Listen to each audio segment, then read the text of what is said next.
પત્ની સંગ ત્યાગવો વગેરે આપણે આગળ વચન આવી ગયું કે સ્વપત્નીની વાત હતી. હવે ભગવાન લખે છે કે મન વચન અને કાયાના યોગ વડે પરપત્ની ત્યાગ. અરે ખરેખર પરપત્નીનો ત્યાગ હોય જ, સ્વીકારવાનું જ છે. તેમ છતાં કહે છે કે મન વચન અને કાયાના યોગ વડે મનથી પણ કોઈ બીજાની સ્ત્રી કે બીજાની પત્ની અગર પતિ એ પણ અભિપ્રેત છે, સાથે જ છે, એના ઉપર ભાવ થાય, આસક્તિ થાય, વચનથી પણ થાય, અગર કાયાથી પણ થાય તો એનો ત્યાગ કરવાની આજ્ઞા આપી છે. પરપત્ની એટલે દેહ છે, કાયા છે, પોતાની કાયાની વાત છે. એ શું છે? કાયા મારી નહીં એટલે બીજાની જ થઈ ને, પરપત્ની જ થઈ ને. પત્ની શબ્દ કાઢી નાખો તો પણ પરાઈ કે પારકી જ છે ને. તો કે એના ઉપર પણ મોહ કરવાનો નથી. આ ભગવાને આપણને બહુ કહી દીધું છે, દેહ ભાવ કાઢી નાખવાનો કીધો છે. કાયાની વિસારી માયા સ્વરૂપે સમાયા એવા નિર્ગ્રંથનો પંથ ભવ અંતનો ઉપાય છે. અને એવું કરી બતાવ્યું છે. અરે કાયાને માયાનો ભરોસો નથી રે ભાઈ, રાજ્ય પ્રભુના દર્શન કરવા આવો ને, એમ આપણે ગાઈએ છીએ. તો કે કાયાનો ભરોસો નથી, માયાનો નથી સમજાય છે, પણ કાયાનો નથી. એટલે મન વચન કે કાયાથી એનો ત્યાગ જ કરી દેવાનો કહી દીધો છે. એ જોઈએ જ નહીં, એ હોય જ નહીં. હિન્દુ શાસ્ત્રોમાં, જીનાગમોમાં બધે જ પરસ્ત્રી સેવનનું દુઃખ અને પરસ્ત્રી ગમનનો ત્યાગ બહુ જ મોટે પાયે મૂકેલો છે. એટલે કે એનું મહાત્મ્ય એ જમાનો એવો છે, એટલે કે ગમે તેમ તો એનું એટલું બધું સ્વીકાર્યું છે કે મોટું વ્યસન છે, દુર્વ્યસન છે અને છોડી દેવા જેવું જ છે, કરવા જેવું જ નથી. એટલે એનું કેટલું બધું મહત્ત્વ હશે સમાજ વ્યવસ્થામાં, એ કેટલું બધું આવરેલું પડ્યું હશે, છવાઈ ગયું હશે, કે જેથી કરીને તે કાળના જ્ઞાની પુરુષોએ પણ આ મૂકવું પડ્યું છે. શિવાજી મહારાજનું એક દૃષ્ટાંત છે. છત્રપતિ શિવાજી મહારાજ ભરી સભામાં બેઠા છે, હજુ રાજ કરે છે, અને ભક્ત પણ છે અને રાજા પણ છે. અને ભરી સભામાં બધું યુદ્ધ થઈ ગયું હશે, એટલે એની જે કાંઈ સંપત્તિ હોય એ બધી રાજ દરબારમાં આવે. એમાં ઘોડા, હાથી, જર ઝવેરાત, વસ્ત્ર, અલંકાર, બધું ઘણું બધું હતું. એમાં છેલ્લે અત્યંત સૌંદર્યવાન એક સ્ત્રી આવે છે. શિવાજી પણ અવાક થઈ જાય છે કે આવું રૂપ, અને બધા જ સાક્ષી છે દરબારમાં. બધાને એમ થાય છે કે આજે શું થશે. શિવાજી તો છત્રપતિ શિવાજી મહારાજ છે, અને એમના મનમાં તો કંઈ વિકાર વિભાવ આવે નહીં, શું થશે. અને તરત જ એમણે જોયું, અને જે ભાવ થયો હોય તે, અને સભાજનોને કંઈ વિકલ્પ ન થાય એટલે તરત જ કહી દીધું કે મારા મા જીજીબાઈ પણ આવા જ હતા, માટે મા તમને હું પ્રણામ કરું છું.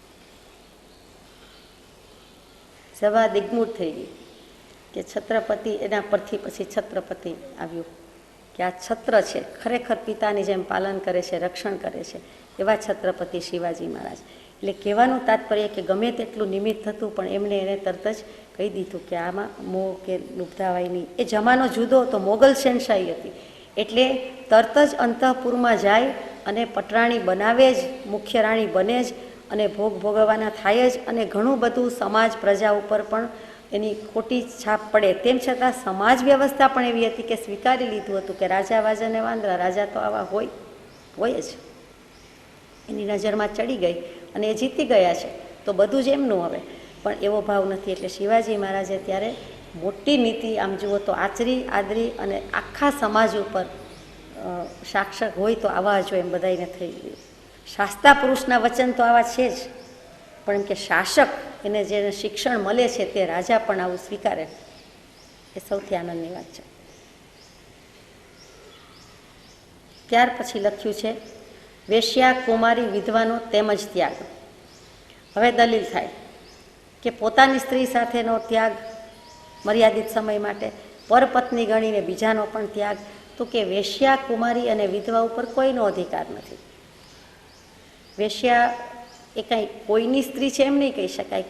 કુમારી કન્યા છે, કુમારિકા છે, એ પણ કોઈની હજુ થઈ નથી, તો એ પણ ન ગણાય. અને વિધવા, તો કે એના પણ હવે કોઈ ધવા કહેતા પતિ, જેના પતિનો દેહ છૂટી ગયો છે, ચાલી ગયા છે તે, તો કે એ હવે એના ઉપર કોઈ માલિક નથી, એ સ્વતંત્ર છે.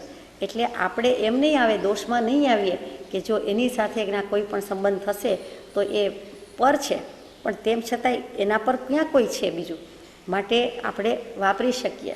આપણે એને ત્યાગ કરવા જેવું માન્યું નથી, પણ અહીંયા કૃપાળુદેવે લખ્યું કે એનો ત્યાગ, એમ ચોખ્ખું કહી દીધું કે એનો પણ ત્યાગ, સ્વપત્ની સાથેનો મર્યાદિત સમય માટે પરપત્નીનો ત્યાગ, અને સાથે સાથે વેશ્યાકુમારી વિધવાનો તેમજ ત્યાગ, તેમજ એટલે મન વચન કાયાના યોગ વડે. એના ઉપર પણ દૃષ્ટાંત છે. આપ જાણો છો કે ધમ્મિલ કુમારનું દૃષ્ટાંત આવે, એની વાર્તા ખબર ને. ધમ્મિલ કુમાર જૈન શ્રેષ્ઠજી પુત્ર, ધમ્મિલ શેઠ પણ કહેવાય, ધમ્મિલ કુમાર કહેવાય, અને પૂર્વના સંસ્કાર હોવાથી ઘણો બધો ધર્મનો અનુરાગ હતો, વૈરાગ્ય પણ ઘણો હતો, સંસારમાં ન પડવું એવું હતું. તેમ છતાં સંસારમાં માવિત્રોએ પાડ્યો, લગ્ન કર્યા, પણ એનું કંઈ મન પત્નીમાં કે સંસારમાં જરાય હતું ને. યશોમતી નામના પત્ની. પછી માતા પિતાને ચિંતા પણ થઈ. પછી પિતાને તો મન નહોતું માનતું, પણ માતાએ આજ્ઞા કરી કે એને કોઈ વ્યસનીનો સંગ કરાવો, જેથી કરીને ધીમે ધીમે એ આસક્તિમાં સંસાર પ્રત્યે વળશે. એટલે વ્યસની મિત્રો શોધ્યા, ચાઈને સોબત ખરાબ શોધી, અને એ વ્યસનમાં એવું વ્યસન કે એને વેશ્યાને ત્યાં જવાનું થયું. પત્ની સાથે આટલો બધો વિરક્ત ભાવ, સંસાર ભાવ હતો જ નહીં, અને વેશ્યાને ત્યાં જવાથી ઘણો બધો સંસાર ભાવમાં લપેટાઈ ગયા, અને ત્યાં સુધી કે છેક સુધી પાયમાલ થઈ ગયા. માતા પિતા બીમાર થયા, માંદા પડ્યા, ન આવ્યા, મરી ગયા, ન આવ્યા. પત્નીશ્રીનું છેલ્લું મંગળસૂત્ર વેચવા મૂક્યું અને વેશ્યાના હાથમાં આવ્યું, અને થયું કે હવે તો આ છેલ્લી પાટલીએ જઈને બેઠા છે, હવે આની પાસે કાંઈ રહ્યું નથી. ત્યારે મંગળસૂત્ર જેવી વસ્તુ હાથમાં આવે એટલે ખૂબ જ દારૂ પીવડાવ્યો, ખૂબ જ મારવાનું થયું, મૂછામાં મૂક્યા, બહાર મૂકી દીધા, ટૂંકમાં કાઢી મૂક્યા. એને એક લક્ષ્મી કે ધન સાથે નિસ્બત હતી, એ પૂરી થઈ ગઈ, એટલે વેશ્યાએ કાઢી મૂક્યા. પણ સંયોગ દૈવ કંઈક જુદું હોય છે, જુદું જ નિર્માણ હોય છે. એટલે બહાર જંગલમાં મૂકી દીધા. ત્યાંથી પણ એમને પરદેશ જવાનો યોગ થયો, કોઈ લઈ ગયું.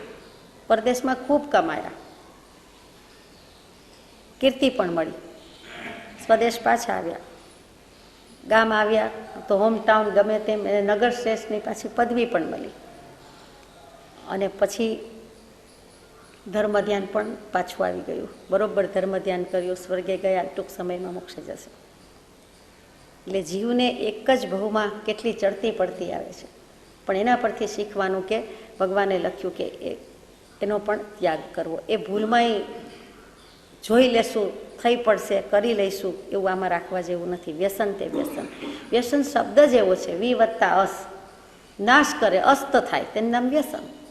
પોતાનોય નાશ કરે, અસ્ત થાય, અને જે કોઈ વસ્તુ છે એનાથી બધું જ જે કંઈ એટલે જે કંઈ રૂપ, યૌવન, ધન, વિદ્યા, જ્ઞાન, લક્ષ્મી મુખ્ય, તો કે બધાનો જ નાશ કરે છે, બધાનો અસ્ત થાય છે, અસ્ત પ્રત્યે લઈ જાય. અસ્ત અવિવત્તા અસ જ છે, અસ્તિત્વ જ રહેતું નથી એવું થઈ જાય છે, તે વ્યસન છે.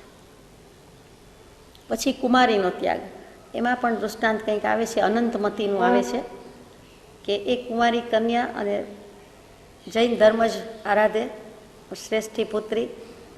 માતા પિતાએ આજીવન બ્રહ્મચર્ય વ્રત અંગીકાર કર્યું કોઈ સાધુ ભગવાન પાસે, તો એ બાજુમાં હતી, તો એને પણ થયું કે હું પણ હાથ જોડું. અજાણતા જોડાઈ ગયા એવું નથી, પણ ભાવ હતો, પૂર્વના સંસ્કાર હતા, તો એણે હાથ જોડ્યા. પોતે આજીવન બ્રહ્મચર્ય વ્રત અંગીકાર કરી લીધું, બહુ જ નાની વયમાં.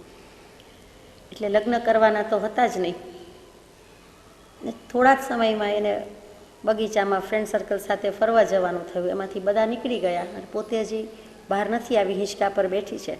અને ત્યાં વિદ્યાધર જે આકાશમાં પ્લેન લઈને જતા હોય ને, વિદ્યાધર મનુષ્યોની વાત આવે ને, વિદ્યાધર દેવો નથી, વિદ્યાધર મનુષ્યો જ છે.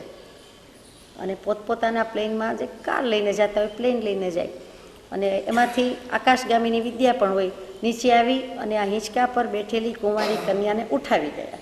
ઉઠાવીને જ્યાં પોતાના ઘરે જાય છે ત્યાં સામેથી વિદ્યા ધરી, એટલે પોતાના પત્નીશ્રી જોયા, એટલે છોકરીને ગમે ત્યાં મૂકી દીધી કે હવે આસક્તિ તો હતી, પણ હવે આને મારે રાખી શકાશે નહીં, એટલે છોડી દીધી. તો જંગલ હતું, જંગલમાં ભીલ મળ્યો, તો ભીલને એમ થાય છે કે હવે ચાલો આને હું, એક પરસ્ત્રી છે, આસક્ત થાય છે, કુમારી કન્યા છે તેમ છતાં, એટલે એને એવો ભાવ થાય છે કે હવે એને જંગલમાં જ રાખવું.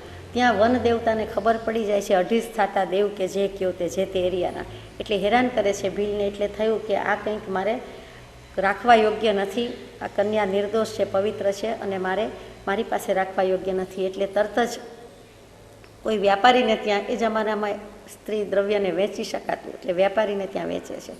વેપારીને પણ એમ થાય છે કે હું રાખીને શું કરીશ, એટલે વેશ્યાને ત્યાં વેચે છે, પૈસા બનાવવા માટે છે. વેશ્યાને ત્યાં પણ એમ ખબર નહીં કેવી રીતે છટકી જાય છે, પણ વેશ્યાને કંઈક એવો ભાવ આવી જાય છે, એક છોકરી બચવાની છે માટે, તો એને એમ થાય છે કે અહીંયા મારી પાસે નહીં, આ તો રાજ દરબારમાં શોભે, એટલે એ રાજાને આપે છે. રાજાને પણ એમ થઈ જાય છે કે હવે મારે રાખવી નકામી છે, આ કુંવારી કન્યાને મારે દરબારમાં શોભે નહીં.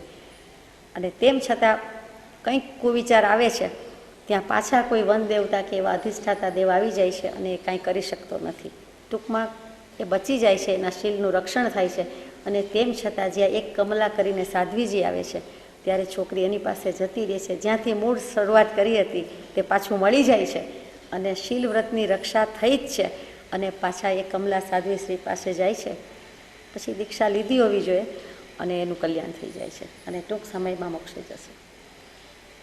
અનંતમતીનું દૃષ્ટાંત પણ એવું છે કે પોતે નિયમમાંથી ભંગ નથી કરતા અને સામે પણ એવા મળે છે કે જેથી વાંધો આવતો નથી, પણ એથી કરીને ધ્યાન રાખવા જેવું છે. ભગવાનને આજ્ઞા આપવી પડી છે કે વેશ્યાનો પણ ત્યાગ કરવો જોઈએ, કુમારીનો ત્યાગ હોય અને વિધવાનો પણ ત્યાગ હોવો જોઈએ. એમાં તો મોક્ષમાળાના શિક્ષા પાઠમાં, કપિલ મુનિના પાઠમાં બધું જ મૂક્યું છે કે કેવા લબદાઈ જાય છે. વિદ્યા અધ્યયન માટે ગયેલા કપિલ કેવડી, ત્યારે કેવડી નથી, ત્યારે એ કપિલભાઈને કેવું થાય છે અને ત્યાં એ કેટલા બધા એમાં લપેટાઈ જાય છે. એક વિદ્યા અધ્યયન માટે ગયેલા, એમાંથી આખો સંસાર ઊભો થાય છે. અને તૃષ્ણા જેવો ધિક્કારવા યોગ્ય ભાવ અથવા શબ્દ કે જે કદી તરસ છીપતી નથી, એવી તૃષ્ણા, એ તૃષ્ણા ઉપર જ એને મનોમંથન થતાં કેવલ જ્ઞાન સુધી લઈ જાય છે. એ તૃષ્ણાને આપણે કેટલું ઉપકારી નિમિત્ત કહેવું પડે, કેવો ભાવ કહેવો પડે. પણ એ તો સાધી ગયા, પણ વચ્ચે જે કાળક્ષેપ ગયો એ જોઈને સમજીને એમ થાય કે આવું બીજા જીવે અનુકરણ કે આરાધવા યોગ્ય નથી, એટલે ભગવાને આજ્ઞા મૂકી છે. ત્યાર પછીનું 22મું વચન છે કે મન વચન કાયા અવિચારે વાપરું નહીં. હવે મન વચન અને કાયા આમાં તો વાપરું નહીં, પણ અવિચારે એટલે વિચાર વિના વાપરું નહીં, ઉતાવળો થાવ નહીં. શેમાંય અધીરજ, અવિચાર, ઉતાવળા થઈને અચાનક ક્યાંય હું વાપરું નહીં. જો મનથી પણ આપણે જાણીએ છીએ કે સેજ નહીં જેવું ફ્રેક્શન ઓફ એ સેકન્ડમાં તો ક્યાંનું ક્યાં જતું રહ્યું હોય, અને એ જ મન અને એના જ જે કોઈ ભાવ છે એ વચનથી આપણે બોલી જઈએ, સેજ વહેલા બોલી દઈએ તો પણ કેટલો અર્થનો અનર્થ થઈ જાય છે. સેજ મોડું થાય તોય કેટલો અર્થનો અનર્થ થાય. ન કહીએ તોય ઘણીવાર ન બોલવામાં 9 ગુણ ને ઘણીવાર બોલે તેના બોર વેચાય. આ બધી રીતે વિચારીએ તો મન, વચન અને પાછી કાયા, એને પણ અવિચારે વપરાય નહીં. એમાંય ઘણા દૃષ્ટાંત થાય, પાર વિના ના થાય, પણ કરીએ તો પછી આપણે આગળ નહીં જઈ શકીએ. પણ વિચારવા જેવું છે કે 2 શબ્દ કે 2 વચન જરાક ખોટા સાચા કે તીવ્ર ભાવથી કહેવાઈ ગયા હોય તો એના પરિણામ પણ ભયંકર ભોગવવા પડે છે. એ ભગવાન લખે છે કે મન પર કંટ્રોલ નથી તે કદાચ સમજાય, પણ વચન અને કાયા પણ અવિચારે વાપરો નહીં.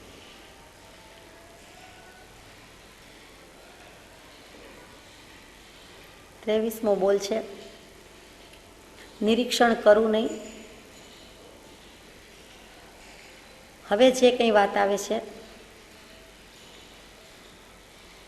આ છેલ્લી 19માંથી શરૂ કરીને છેલ્લે સીધી જો પહોંચીએ 43 સુધી, તો 25 વચન એ બ્રહ્મચર્ય વ્રતના પાલન માટે, એની દૃઢતા માટે અને એની રક્ષા માટેના છે.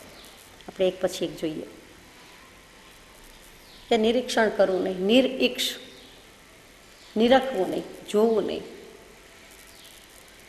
બ્રહ્મચારીએ કોઈ દિવસ એવા અંગોપાંગ અરસપરસ નિરખવા નહીં, અને જેથી કરીને એને મોહ થાય કે આસક્તિ થાય. એટલે નિરીક્ષણ કરવું નહીં, નિરખવું નહીં.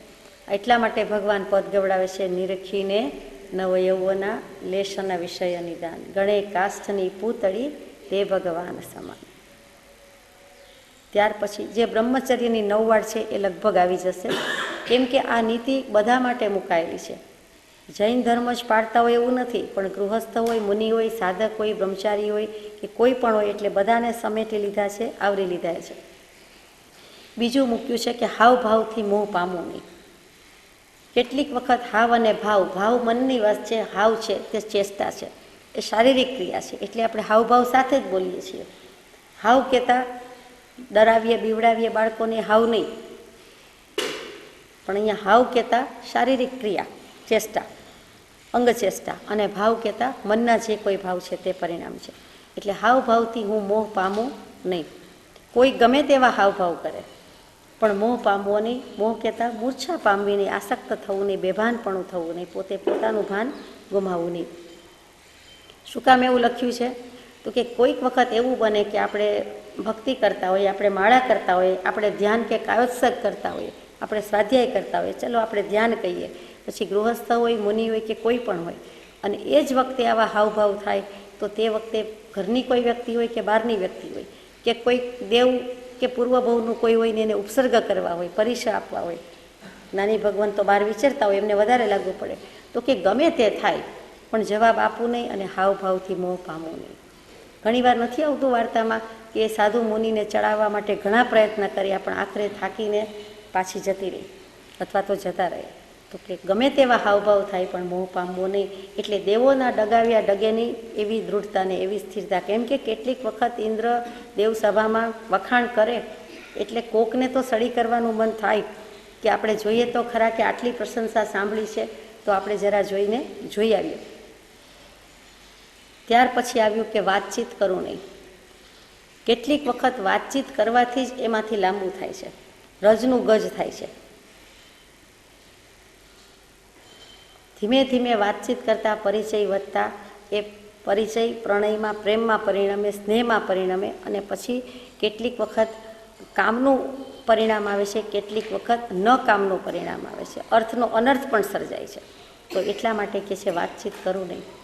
અને ગમે તેટલા કોન્ટેક્ટમાં આવે, ટચમાં આવે, અને બે અનમેરિડ હોય અને ધારો કે મેરેજ કરે તો પણ જે બ્રહ્મચર્ય વ્રતની વાત હતી એ તો ભંગ જ થયો. અને આ કોની વાત છે? તો કે બ્રહ્મચર્ય વ્રત લીધા પછી આ જે બધી કેટલીક નવવાળથી રક્ષા કરવાની છે એની પણ વાત છે. પછી એકાંતે રહવું નહીં. એકાંત એ બહુ બુરી ચીજ છે એમ કૃપાળદેવે લખ્યું. એક જ્ઞાની પુરુષોએ લખ્યું છે કે એકાંતમાં રહવું નહીં. એટલે એકલા પોતે રહીએ જુદી વાત છે, પણ સ્ત્રી અને પુરુષ, ભાઈ અને બહેન, એમ કોઈ પણ સંબંધમાં એકાંતમાં રહેવાની ના કહી છે. અને આપણે આવેલા સાંપ્રત સમાજમાં જોઈએ છીએ કે એકાંતમાં શું શું દુરાચાર સેવાઈ જાય છે, આપણને ખબર જ છે. ત્યાં પિતા પુત્રીના સંબંધમાં પણ સ્ટેપ ડોટર હોય તો પણ કેવા અત્યાચાર કે અનાચાર થઈ જાય છે, દુરાચાર સેવાય છે, આપ વધારે જાણો છો. પરદેશમાંય સાંભળ્યું છે, હવે તો હિન્દુસ્તાનમાં પણ સંભળાય છે. એટલે કોઈ સંબંધમાં જાણે કે પવિત્રતા રહી જ ન હોય અથવા તો એવો શુક્લ ભાવ આવતો જ નથી અને બધું અનાચરણ દુરાચરણ સેવાયતું જાય છે. સ્તુતિ કરવું નહીં.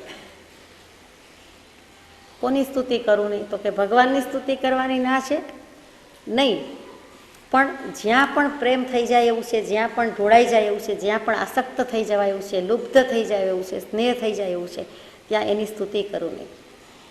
કોઈ ભાઈ કે કોઈ બેન તો અત્યંત વખાણ કરીએ, અત્યંત સ્તુતિ કરીએ, તો વખાણ કરવામાં પણ એ પણ કૃપાળદેવે એક જગ્યાએ લખી દીધું છે કે તે બાઈ ઉપર જગતનો પ્રશસ્ત મોહ હશે તો હે બાઈ હું તમને વંદન કરું છું, એમ કરીને કહી દીધું છે. શુક્લ ભાવ હશે, શુદ્ધ ભાવ હશે તો હે બાઈ હું તમને વંદન કરું છું, પણ જો આસક્તિ અને મોહ પ્રત્યે લઈ જશે તો હું એની સ્તુતિ પણ કરું નહીં. ચિંતવન કરવું નહીં.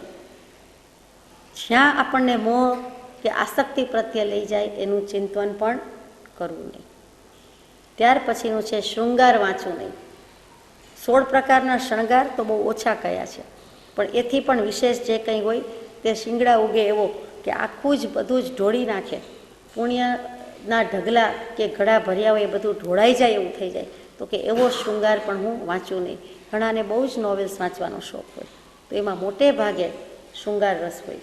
સમાજ વ્યવસ્થા અને કેટલુંક શીખવાનું તો આવતું હશે કે કેમ એ ખબર નથી, પણ વધારે તો જેણે વાંચ્યું હોય એને ખબર હોય કે એમાં શૃંગાર પ્રેરક વધારે સાહિત્ય હોય. એવા કેટલાક શાસ્ત્રો ગ્રંથો પણ અગાઉના જમાનામાં લખાતા કે જેમાં નથિંગ બટ શૃંગાર હોય, કામ વિષયની જ વાત હોય, કામ વાસનાની જ વાત હોય. શૃંગાર એટલે શૃંગાર જ હોય, તો કે શૃંગાર પણ શૃંગારમય કોઈ પણ સાહિત્ય હોય તો હું વાંચું નહીં.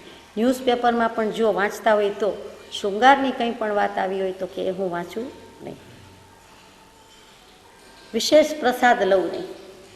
પ્રસાદની વાત આવી. વધુ કંઈ હું જમું નહીં. વિશેષ પ્રસાદ. પ્રસાદ એટલે શું? તો કે કૃપા એમ નહીં, પણ જે કંઈ પ્રસાદ આપ જાણો છો, સ્વીટ વગેરે બનાવે છે, મિષ્ટાન, તો કે એ પ્રસાદ હું લઉં નહીં. માનો કે મંદિરજીમાં પ્રભાવ ના હોય તો હું વધારે પ્રસાદ લઉં નહીં. અથવા તો ભાવતા ભોજન હોય ઘરે કે બીજે તો આપણે તે દિવસે વધારે, ચોખ્ખું નથી લખ્યું કે વધારે ગળ્યું જમવું નહીં કે વધારે સ્વીટ લઉં નહીં, એમ નથી લખ્યું, પણ વિશેષ પ્રસાદ લઉં નહીં. એટલે કંઈ એવું મારે કરવું નથી.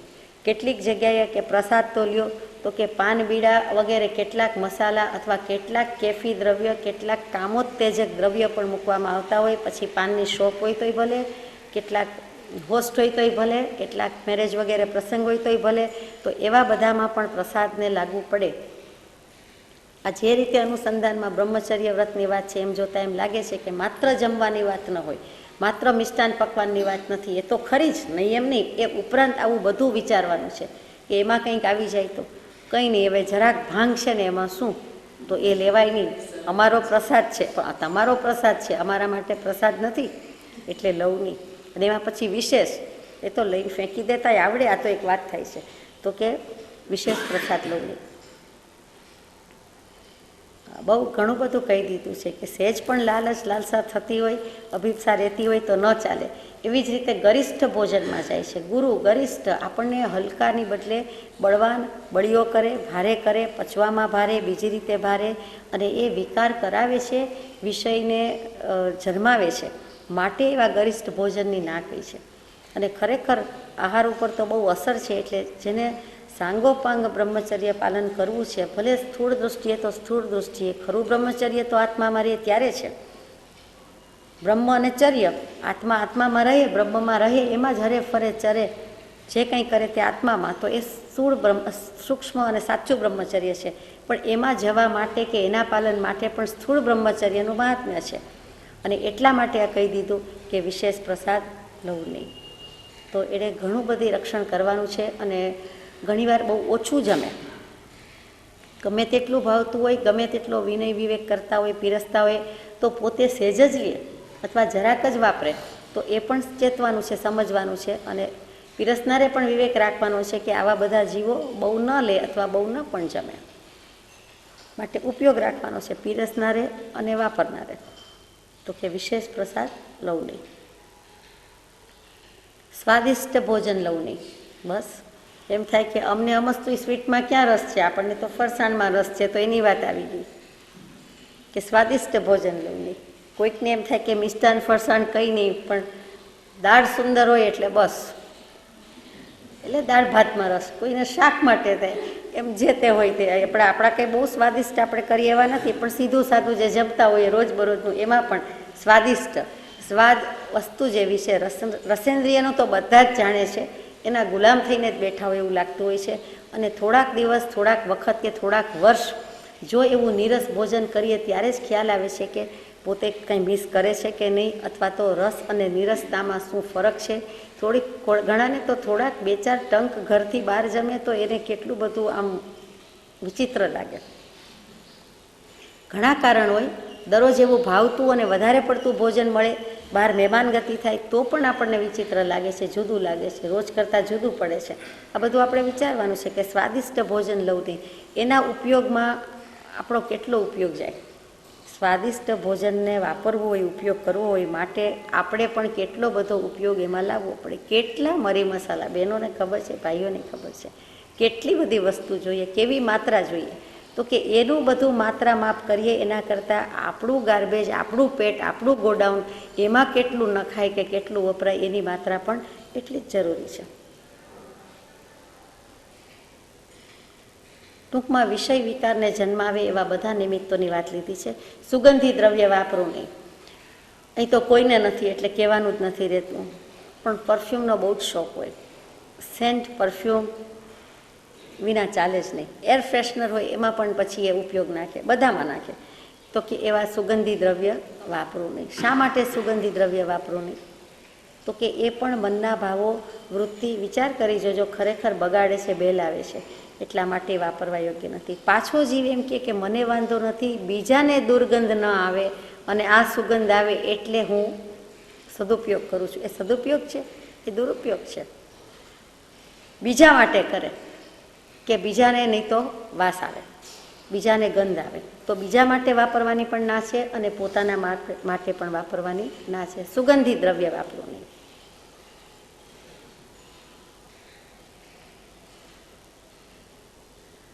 33મું વચન છે, સ્નાન મંજન કરવું નહીં. મંજનનો અર્થ કંઈક હશે. મંજન એટલે વિલેપન. નાહવું તો હોય, નાહવાની વાત નથી. વેઠની જેમ બ્રાહ્મણીયા સ્નાન કરીને નીકળી જઈએ, ઓછું પાણી ઢોળાય તો એ નહીં, પણ સ્નાન મંજન એટલે ખરેખર સ્નાન વિલેપનમાં બ્યુટી શાવરની જેમ 1-2 કલાક થતી હોય. અગાઉ પણ એવું હતું કે રાજકન્યામાં ને રાજરાણીમાં આપણે વાંચતા વિચારતા, આગળ તો સાંભળતા, વાંચવામાં તો બહુ જ આવે કે કેટલી બધી કલાકો, કેટલા બધા પ્રહર એમાં જાય. તો એ વિલેપન કરવાથી કે એ શરીરની સેવા શુશ્રૂષાને શણગાર કરવાથી કંઈ થતું નથી. એ કરવા જેવું નથી. સ્નાન મંજન કરવું નહીં. પછી એમાં બ્લીચિંગ, વેક્સિંગ વગેરે ઘણું આવી જાય. એટલે એવું નથી કે માત્ર આવા વિલેપન, ચંદન વિલેપન કે બીજા બધા દ્રવ્યો જ વાપરવાની વાત હોય. કોઈ પણ પ્રકારે આપણે સમજીએ છીએ કે કેટલું જરૂરી છે ને કેટલું બિનજરૂરી છે. અનંત કાળથી ચાલ્યું આવે છે, પણ આજનું નથી. અને એમાં અનંતકાળથી આપણે ચાલી આવીએ છીએ. એમાં જેટલી આસક્તિ આપણી છૂટે એટલા માટે લખ્યું છે. અને ત્યાર પછી 34મા વચનમાં ભગવાને કાંઈ લખ્યું નથી, જગ્યા મૂકી દીધી છે કે હવે જાણે કાંઈ કહેવું નથી, વિચાર કરજો, અથવા હવે કાંઈ લખવું નથી કૃપાળદેવે અને વિચારવા જેવું છે એવું લાગે છે. આપણી પાસે નથી 34મું વચન, ખાલી જગ્યા છે. 35મું લખ્યું છે કે કામ વિષયને લલિત ભાવે યાચું નહીં. સંતાન ઉત્પત્તિ માટે અથવા તો સંસાર માંડ્યો એ તો ભૂલ, પણ માનો કે માંડ્યો તો એ માટે જ્યારે જે કંઈ જરૂર છે એટલું બસ છે. પણ કામ વિષયને, કામેન્દ્રિય કે કોઈ પણ કામ, ઈચ્છા, એને લલિત ભાવે યાચું નહીં. અહીંયા તો સ્પર્શેન્દ્રિયની અને કામ વિષયની જ વાત લાગે છે. તો એને લલિત ભાવે એટલે સામેથી આસક્તિપૂર્વક કે સ્નેહપૂર્વક કે ચિકાસપૂર્વક હું યાચું નહીં કે માગું નહીં. એકમાત્ર સંસારનું પ્રયોજન છે એ જુદી વાત છે, પણ બાકી જુદી વાત છે એટલે ક્ષમ્ય નથી. અને આ તો બ્રહ્મચારીની વાત છે એટલે અહીંયા તો સવાલ જ એવો આવતો નથી. તો કે એને લલિત ભાવે યાચવું નહીં એટલે જરાય આસક્તિપૂર્વક રહું નહીં. 36મું વચન છે કે વીર્યનો વ્યાઘાત કરવું નહીં. એ પણ સંતાન ઉત્પત્તિ માટે, પ્રજનન ક્રિયા માટે કે જ્યાં કાંઈ જરૂરી છે તે જુદી વાત થઈ છે. હવે પછી બ્રહ્મચારી સિવાયની વાત હશે.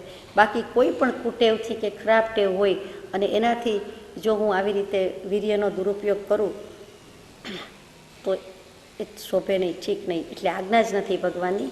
વી આ હન, વ્યાઘાત એટલે વી વિશેષ પ્રકારે, આ એટલે બધી જ રીતે, કોઈ પણ પ્રકારે, બધી બાજુથી, અને હન એટલે હણી નાખવું. એ પણ પોતાની જે શક્તિ છે કે જેમાંથી એક નવું સંતાન જન્મવાની શક્તિ જેનામાં પડેલી છે, ભલે ચેતન પોતાની શક્તિથી સંચરે છે તેમ છતાં એમાં જે કંઈ શક્તિ છે તો કે એ એમનેમ એલફેલ જાય કે એમ નકામી જાય, એ કરવા જેવું નથી. એ પોતે પોતાના જ બળનો નાશ કરે છે, ઘાત કરે છે. માટે એવી કોઈ પણ પ્રકારે હું વ્યાઘાત કરવું નહીં, હણી નાખવું નહીં. અને જીવ હિંસા તો પુષ્કળ રહેલી છે, આપણે પહેલાં પણ વાત થઈ છે, તો કે એ કરવા યોગ્ય નથી. એટલે ચોખ્ખી ના પાડી દીધી છે. વીર્યનું સંરક્ષણ કરવું જોઈએ, પ્રોટેક્ટ કરવું જોઈએ, એની રક્ષા કરવાની હોય, પણ વ્યાઘાત કરવાનો હોય નહીં. ત્યાર પછી 37મું વચન છે કે વધારે જળપાન કરવું નહીં. જળપાન, વધારે પાણી પીવું નહીં.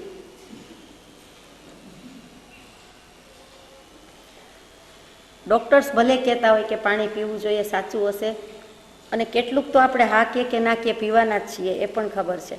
પણ શરીરને જેટલું જોઈએ તેટલું, પચવામાં જેટલું જોઈએ તેટલું, પણ વધારે પડતું એટલે વધારે પડતું ખરેખર પીવાની ના છે. કેમ કે જીવ પોતે છે અને એને પીવાની વાત થાય છે.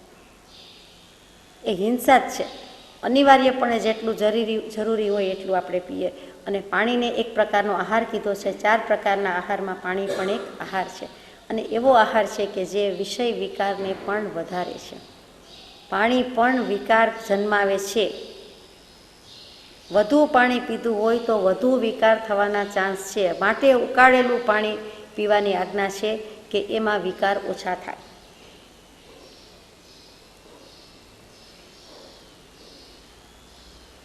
કાલથી કે આજથી કોઈ લગભગ નિર્જળા થઈ જતા નહીં, કે પાણી નથી પીવું, જાતભાતના દર્દ રોગને નોતરશો પાછા અને ડિહાઇડ્રેટ થઈ જશે તો હોસ્પિટલાઇઝ કરવા પડશે, એટલે એમ વાત નથી. પણ પાણી પીતા પીતા અનાસક્તિ તો જરૂર આવે, ઠંડુ ગરમ તો નીકળી જ જાય, સ્વાદ બેસ્વાદનું તો નીકળી જ જાય, હલકું ભારે નીકળી જ જાય, ચોખ્ખું ને અચોખ્ખું ને એવા ભાવ પણ નીકળી જાય.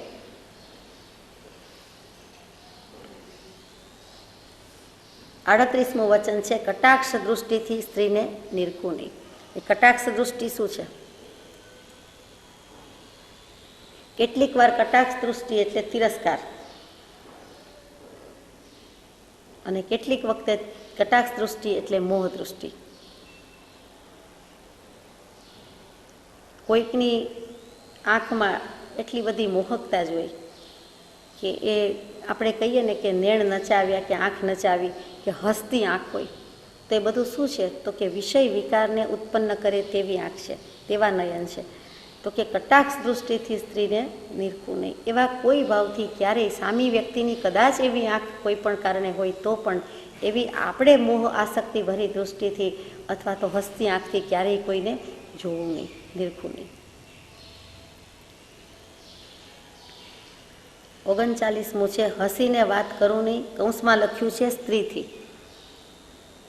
બધા આત્મા જ છે અને વાત કરે છે તો જુદી વાત છે. જ્યાં હું પુરુષ કે હું સ્ત્રી એવી પર્યાયી દૃષ્ટિ આવી ગઈ અને ભાવથી પણ એમ આવી ગયું તો વિચારવા જેવું છે કે અત્યારે એમ વેદાઈ ગયું કે હું બેન કે હું ભાઈ, અને પછી કોઈ સાથે વાત કરતા હોય તો ત્યારે હસીને વાત કરવું નહીં. એવી રીતે હસવું નહીં કે જેથી કરીને કોઈને પણ આસક્તિ કે વિષય વિકાર જન્મે. હસવામાં પણ ઘણું રહેલું છે. આપણને ખબર છે કે તુંડે તુંડે મતિર ભિન્ના, એમ વ્યક્તિ દીઠ બધાના હાસ્ય જુદા હોય છે. કેટલાકનું હાસ્ય કે સ્મિત મોહક જ હોય છે અને મોહ પમાડે છે. અસંગતાનો લક્ષ કરાવે, વૈરાગ્યનો લક્ષ કરાવે તો જુદી વાત છે, પણ જ્યાં મોહ પમાડે તેવું હાસ્ય હોય ત્યાં જીવે પોતે ચેતીને વિચારીને વર્તવું જોઈએ. 40મું વચન છે, શૃંગારી વસ્ત્ર નિરખવું નહીં. જ્યાં સાજ સજ્જા સૌંદર્ય શણગાર જ હોય, કે એવા જ કાપડ મળતા હોય, કે એવી જ વસ્તુ મળતી હોય, એવા ફેબ્રિક કે એવા ડ્રેસીસની જ દુકાન હોય તો ત્યાં જવાની કંઈ જરૂર? તો કે ના, પણ આપણને જરા જોઈ આવીએ. શું જોઈ આવીએ? તો કે શૃંગારી વસ્ત્ર નિરખવું નહીં. આમ તો નિમિત્ત ન હોય તો આવા શોધે, માર્કેટમાં જાય, શોપિંગમાં જાય અને જોઈ આવે. અને જો કોઈ એવા મળી જતા હોય તો કે હું જોઉં નહીં, એમાં રસ ન લઉં, એને નિરખવું નહીં. હશે, પહેર્યું હશે, આવ્યા હશે, લગ્ન કરીને જાય છે તો આજે મંદિરજીમાં દર્શન કરવા આવ્યા હોય તો પહેર્યું હોય એવું કંઈ તો પહેર્યું હશે, એના તરફ લક્ષ ન હોય, દુર્લક્ષ હોય. આ તો કેટલાક જીવને રસ પડે કે આવું ક્યાં બનાવ્યું, ક્યાં મળે, કેટલાનું મળે વગેરે, તો કે છે શૃંગારી વસ્ત્ર નિરખવું નહીં. આમાં જે કંઈ વ્રત નિયમવાળા છે એને તો મતલબ છે જ નહીં, એ તો આવું કરે જ નહીં, પણ સામાન્યપણે કહેવાય છે. એટલે ભગવાને કેવું લીધું છે કે વસ્ત્રથી પણ નિમિત્ત છે અને નિમિત્ત જાગી ઉઠે છે, કેમ કે જીવની નિમિત્તાધીન વૃત્તિ છે એટલે એને તરત જ ભાવો બદલાઈ જાય છે. આમ પણ સમય સમયે ભાવની પલટન છે. તો જરાક વારમાં સત્સંગ વૈરાગ્યની વાત કરતા હોય ને જરાક વારમાં પલટન ખાઈને શૃંગાર રસમાં જતા રહે છે. 41મું વચન છે, દંપતી સહવાસ સેવું નહીં. દંપતી કહેતા જ પતિ અને પત્ની, હસબન્ડ એન્ડ વાઈફ, નર અને નારી, પછી નર અને માદા, કોઈ પણ ફોર્મમાં હોય તો એને કહેવાય. માત્ર મનુષ્યોને જ દંપતી કહેવાય એવું નથી, વાનર વાનરી હોય વગેરે વગેરે. તો કે એનો સહવાસ સેવું નહીં. એટલે એવા એક ઘરમાં બધા રહેતા હોઈએ અને બહુ જ નજીક નજીક રૂમ હોય અથવા તો બહુ જ નાની જગ્યા હોય. કેટલીક વખતે તો આપણે જોઈએ છીએ બહાર ઝૂંપડપટ્ટી વગેરેમાં કે વચ્ચે નહીં જેવું જ આંતરું કે આવરણ કે પડદો હોય, તો એ બધામાં તો કે આવા જે કોઈ વ્રત નિયમવાળા છે એ તો કોઈ દિવસ આવાની સાથે રહે નહીં. ઘણીવાર ઘણા કે સંસારી સાથે શું રહીએ, તો ત્યાં એમ જ મતલબ છે કે સિદ્ધ અને સંસારી અપેક્ષા એ તો બધા જ સંસારી છે. એક સિદ્ધ ભગવાન મોક્ષમાં ગયા તે જ, બાકી આપણે બધા સંસારમાં જન્મ મરણના ફેરામાં છીએ. પણ ખરેખર સંસારી કહેતા અહીંયા આ સ્થૂળ અર્થમાં કેવું છે કે એ સંસારી વ્યક્તિ સાથે કે સંસારી ભાવો પોષાય નહીં, એટલા માટે બને ત્યાં સુધી એમની સાથે રહેવું નહીં અથવા દંપતી સહવાસ સેવું નહીં. પતિ પત્નીની વાત હોય કે કોઈ પણ સંબંધમાં વાત હોય ત્યારે એ વાતમાં, એ વિષયમાં કે ક્યાંય પણ તો આવા પુરુષો છે તે અળગારીએ છે, અલિપ્તરીએ છે, નિર્લેપીએ છે, અનાસક્ત કરીએ છે. બને ત્યાં સુધી એવા નિમિત્તો અવોઇડ કરે છે, એની સાથે રહેતા નથી. રહેવું પડે છે તો રહે છે, પણ ત્યાં ભાવ જુદો છે. ત્યાં કેટલુંક ડિસ્ટન્સ મેન્ટેન કરવામાં આવે છે આપણે જાણીએ છીએ, આપણા રોજબરોજના અનુભવની વાત છે, તો વાંધો નથી. ગૃહસ્થ તો રહેવાના જ છે સાથે. આપણે કહેશો કે તો ગૃહસ્થ ન રહે, ગૃહસ્થ કહેતા જ ગૃહાશ્રમી કહેતા એને રહેવાનું જ છે, પણ દંપતી સહવાસ એવું નહીં કે આપણે એ છોડી દીધેલું છે આમ તો, કે ચાલો એ બંને ભલે એમની વાત કરે, ભલે બહાર જાય, ભલે આમ કરે, તો એમ બધું છોડેલું જ છે, નથી છોડ્યું એવું નથી. પણ પછી કોઈ પણ વાતમાં એમનું જોઈને, એમનું સાંભળીને, એમનું વિચારીને આપણને પણ એવા ભાવ થાય કે ચાલો આપણે પણ ફરવા જઈએ, કે આપણે પણ આમ કરીએ, તો ત્યાં દંપતી સહવાસની અસર આવી. એટલે જ્ઞાની ભગવંતોએ જોઈ વિચારીને મૂક્યું છે કે નિમિત્ત બહારથી જ હોય છે એમ નથી, ઘરમાં પણ જીવને નિમિત્ત છે. અને જુઓ કે બ્રહ્મચર્યની 9 વાડ પાડવાની હોય ત્યારે તો ગાય, ભેંસ, બળદ વગેરે બધા રહેતા હોય ને એવા સ્થાનકમાં હોય તો આંગણામાં, ફળિયામાં પણ ન રાખે, અથવા એવા ઘરમાં ન રહે, એવી શેરી ગલીમાં ન રહે. એવી રીતે બધું જ અવોઇડ કરે કે અહીંયા બહુ જ વાનર વાનરી છે તો ન રહે, અહીંયા બહુ જ બિલાડા બિલાડી છે ન રહે, અહીંયા આ બધા ગાય, ભેંસ, બળદ બાંધેલા છે અથવા છે તો ન રહે. અને એને દોષ લાગે, ગાયને દોવી પડે તો પણ તે વ્રતવાળાને અથવા તે પુરુષને, તે ખેડૂત જે અગાઉ બધા શ્રાવકો હતા, આવું માલ, પશુધન બધું રાખતા, તો એને નિયમ હતો, એને આજ્ઞા હોય કે એ પણ કરવું નહીં. કોઈ પણ સંયોગોમાં કરવું પડે હોય ત્યારે પણ કેટલું કરવું નહીં. એટલે જ્ઞાની પુરુષોએ કેટલી સૂક્ષ્મ દૃષ્ટિ વાપરી છે. એ માત્ર મનુષ્ય મનુષ્યાની નહીં, તિર્યંચ તિર્યંચાણી, દેવ દેવી, પૂર્વભવના કોઈ હોય તો એ બધા સાથેની ભોગની ના છે. બ્રહ્મચર્યનું સેવન છે અને અબ્રહ્મનું સેવન નથી. બ્રહ્મચર્યનું પાલન કરવાની આજ્ઞા છે, અબ્રહ્મ સેવનની આજ્ઞા નથી.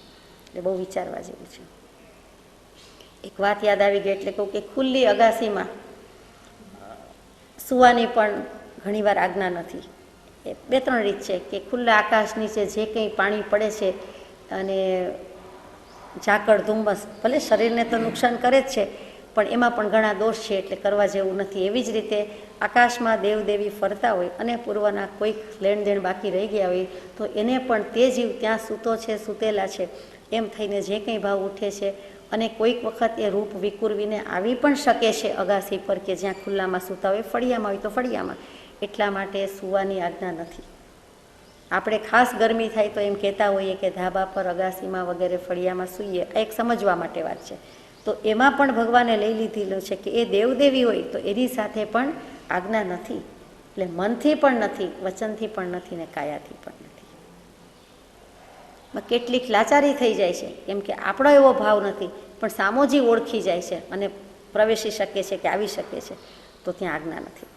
મોહનીય સ્થાનકમાં રહવું નહીં. એટલે બાગ બગીચા વગેરે હોય, બીજા કોઈ મોહનીય સ્થાનક હોય, મહેલ હોય, જે કંઈ પ્રોપર્ટીઝ છે આપણને ખબર છે કે મોહ ઉપજાવે તેવા કેવા સ્થાનક હોય છે, સ્વિમિંગ પુલ હોય, એ બધે કેટલીક જ્યાં પાણી પીવાની આજ્ઞા ન હોય ત્યાં નાહવાની આજ્ઞા તો હોય જ નહીં ને.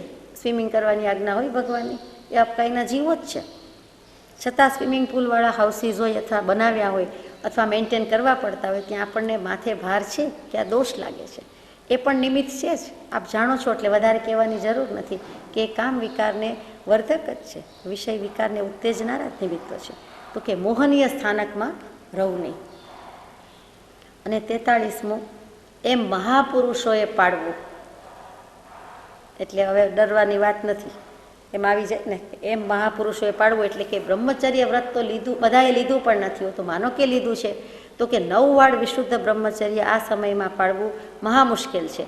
એટલે અહીંયા મહાપુરુષોની વાત લખી દે કે સત્પુરુષો, મહાપુરુષોએ પાડવું. એ આ બધા કરી શકે છે, બાકી બધાના ખેલ નથી. અને એ જ વાક્યમાં આગળ આવે છે કે હું પાડવા પ્રયત્ની છું. પરમ કૃપાળુદેવ 19મે વર્ષે 19મો પત્ર મહાનીતિ લખે છે, એક જ દિવસમાં લખે છે.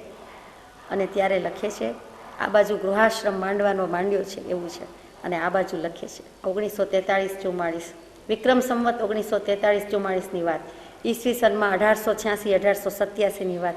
કેવો ભાવ છે, એ કેવો યુવાન છે, આ યુવાન પરમાત્મા એમ કે ને. શ્રી કૃષ્ણ ભગવાને બાળ શ્રી કૃષ્ણ કહે, આપણે બાળરાજ કહીએ, આપણે કે યુવાન પરમાત્મા છે. આ યુવાન શ્રી કૃષ્ણ, યુવાન પરમાત્મા લખે છે કે હું પાડવા પ્રયત્ની છું. એ મહાપુરુષોએ પાડવું. અને આ બધી જ 25 વચન થાય છે, 19થી 43 પૂરા 25 વચન છે આ નીતિ વચનમાં. હું પાડવા પ્રયત્ની છું 19મે વર્ષે, ગૃહાશ્રમમાં પ્રવેશ છતાં કે હું પાડવા પ્રયત્ન છું. અને સાથે સાથે એમ પણ લખ્યું છે, મોક્ષમાળાના શિક્ષા પાઠ લખાઈ ગયા છે, 17મે વર્ષે છપાઈ જાય છે.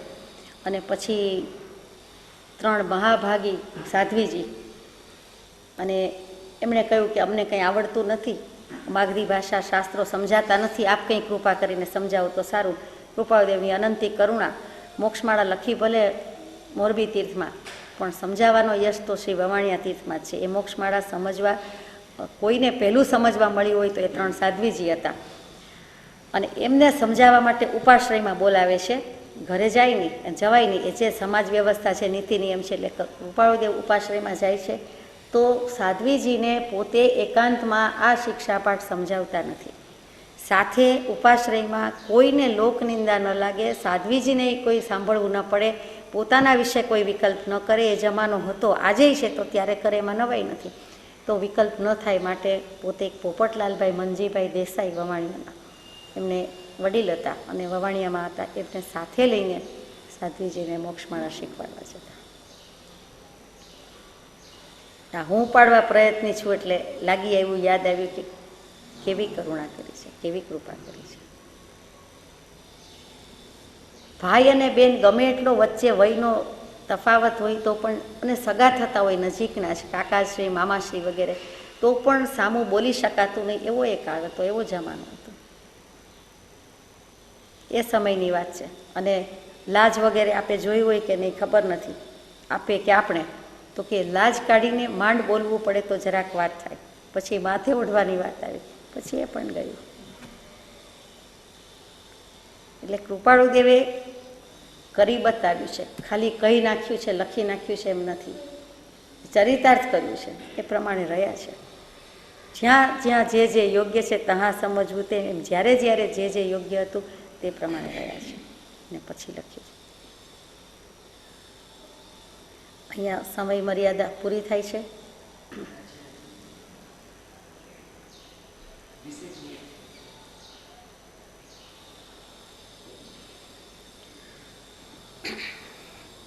ત્યાર પછીનું વચન છે નીતિ વચન 44, લોકનિંદાથી ડરવું નહીં. લોકનિંદાથી ડરવા માટે આ હું પાડવા પ્રયત્ની છું, ને પછી કે છે લોકનિંદાથી ડરીને નથી કરતો, નથી કહેવું એમ. લોકનિંદાથી ડરવું નહીં. હવે કઈ નિંદા? તો કે આપણે કંઈક એવું કર્યું હોય એ લોકાપવાદ કહેવાય, પેલું નિંદા નથી.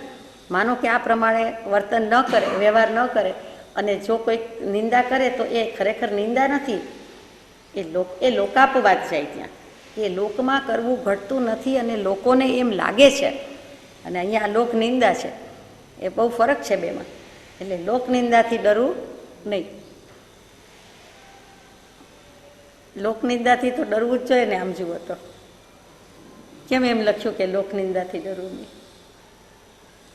લોક તો લોક જ છે, લોક મૂકે પોક.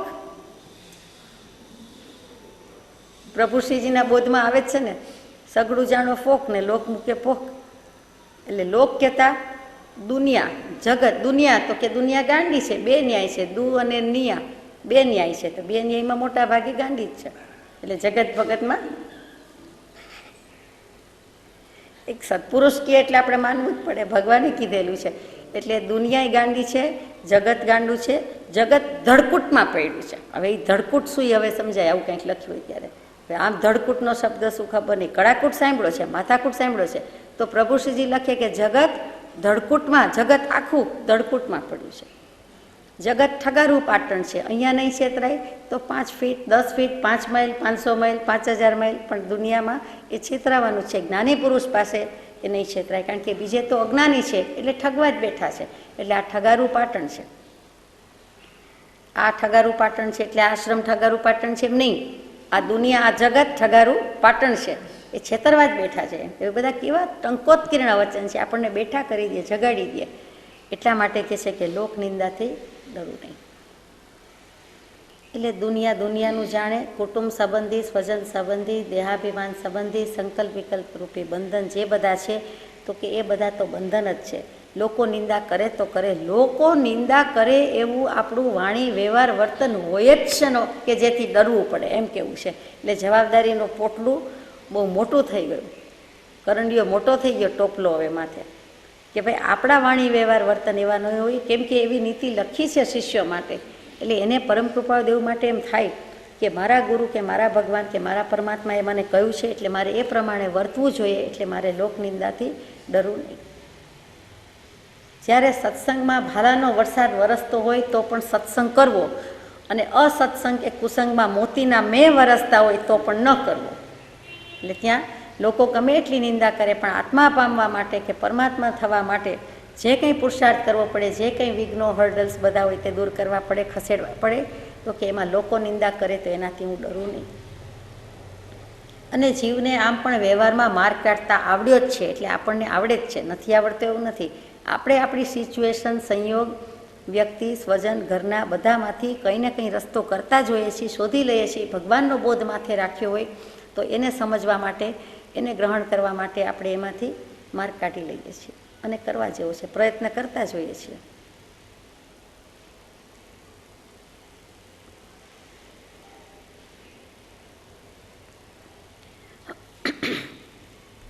લોકનિંદાની વાત પછી લો. 45મું છે રાજ્ય ભયથી ત્રાસું નહીં. ફરીથી, રાજ્ય ભયથી ત્રાસું નહીં.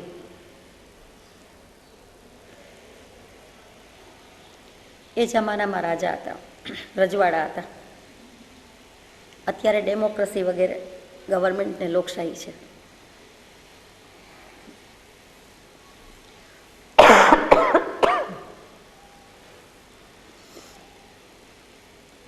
તો કે રાજા ગમે તે કરાવી શકે. રાજા વાજાને વાંદરા એમ કહેવાતું, એના ભરોસા ન હોય. કાયોત્સર્ગમાં બેઠા હોય અને બોલાવે, તેડું આવે, ન જાવ તો એમનેમ પાલખીમાં લઈ જાય, ગમે તે કરે. સામાયિક કરતા હોય, ભક્તિ કરતા હોય, ઉઠાવી જાય. મારવા હોય તો મારી નખાવે, વધ કરાવે, શિક્ષા કરે, ધારે તે કરી શકે. બહુ જ મનસ્વી હોય. તો કે ગમે તેવા રાજાનું હોય અને એના ગમે તેવા કાયદા કાનૂન હોય, પણ રાજા અને રાજ્ય ભય એનાથી હું ત્રાસું નહીં.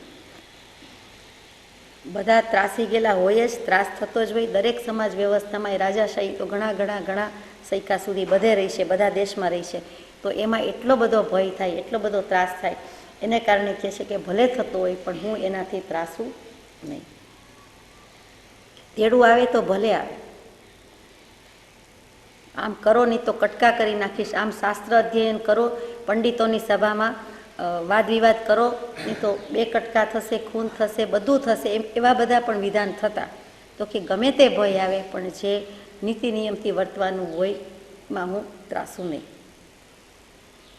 તમે કહી દો કે હું વિતરાગ માર્ગને આરાધન નથી કરતો તો આ બસને જવા દઈશ, તો આપણે પછી ખોટું ન બોલાય કે હું કૃપાળુદેવને ઓળખતા નથી ને અમે વિતરાગનો માર્ગને માનતા નથી ને અમે કાંઈ જૈન નથી, જેમ કરવું એમ કરો.